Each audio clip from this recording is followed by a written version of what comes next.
Well, calling us back is Congressman Andy Biggs from the great state of Arizona. And it seems to be some common sense in Arizona. Congratulations on your big victory again. We talked on Friday night, but your big victory again in Arizona. Tell us about it. Yeah, John, thanks. It was great. And it sets the stage. We ran this race with an eye looking right at the Democrat incumbent, trying to unify the party. So I did not insult anybody, any Republican. I just kept telling him I need every vote. And we got a great turnout of folks coming to the ballot box for us in the primary.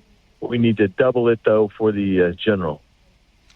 Well, I would say that. I mean, because this is a desperation. The Democratic Party is being challenged by the socialists. And who's in charge of the Democratic Party in Arizona? Is it the socialists or the regular Democrats? So we've got them of all stripes here. We had some of the socialists win. We actually saw some of the more traditional radical left Democrats beat back some of the socialists. So it's their hodgepodge right now, and they run all their money out of one of the local county parties because the state party kind of went bankrupt there. So it's time for us to take Arizona back. This is the best chance we're going to have for a long time. Now, let me ask you about Arizona. Have you gotten rid of the bad people that were voting? That any migrants that were voting or anything like that? Yeah, they've been cleaning up voter rolls in Maricopa County, which is the biggest, but also in several of the other counties. They've also been cleaning up the voter rolls. And if you clean up the voter rolls, that is the type of thing that will actually get us a cleaner election. It's not the be all and end all. There's a lot of other things we want to do to look more like Florida's gold standard, but this is going to be helpful. Understood. Sunday morning, what are you doing today? You're running for governorship. The race is 90 days away or something like that. How many counties are you going to hit? Well, so Arizona's got huge counties. You got counties that are bigger than New Jersey, for instance, and as far as geographical areas. So we got 15 counties. I will be in all 15 of those counties, and I've been in most of those counties and all over the state. State's the fifth largest state in the union geographically.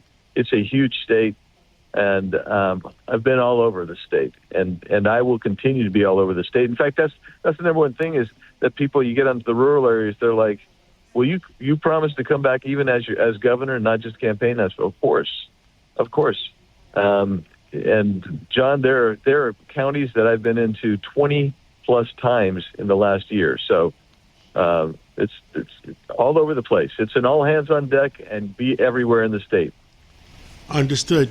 Well, give us one more thing that you're emotional about that we want to fix for our country. Well, we've got to fix affordability. I mean, that's the number one issue wherever I go, even when I'm in other states helping other people campaign. They want to restore the American dream, John. And there's a lot of young people that feel like they can't ever get into a single-family home, which is not good for the country. And I'll tell you why this is emotional to me, because I've got kids that want to get into a single-family home, but the average age now is well above 40 years old for first-time home buyers. And that is because homes are just too expensive to buy. And a lot of that is permitting. A lot of it is scarcity of land or municipalities controlling it so much. A lot of it is even the supply chain issue. So we've got to fix that. And you do that by policy. And the policy is to allow the market to regulate itself. And that means that what you have to do is you have to reduce the regulations. You have to reduce the tax burdens. You have to reduce the permitting requirements. That a lot of it are just wasted. So that's a huge thing in Arizona, but it's also huge wherever I go. Well, thank you so much for coming on this Sunday morning, and let's bring common sense back to Arizona. Let's bring common sense back to Washington, and thank you so much, and we'll catch up with you again real soon. Thanks, John. I appreciate it very much. Thank you.